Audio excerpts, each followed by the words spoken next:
Welcome back to another technical video. Today, I'll be going through your question, answering it, and hopefully finding that solution you're looking for. Guys, remember to stay just a little bit crazy, just like me, and hopefully you work through to that resolution. Now, let's continue on.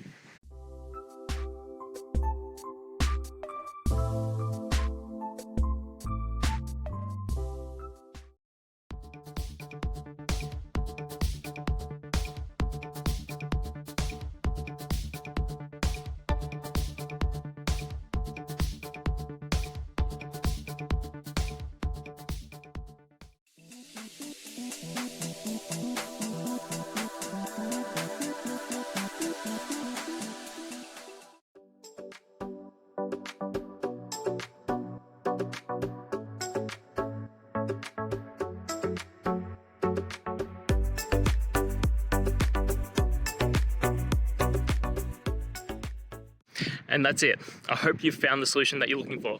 If you did, please hit subscribe. I'd really appreciate it. And until the next time that you need technical help, I hope you have a good one.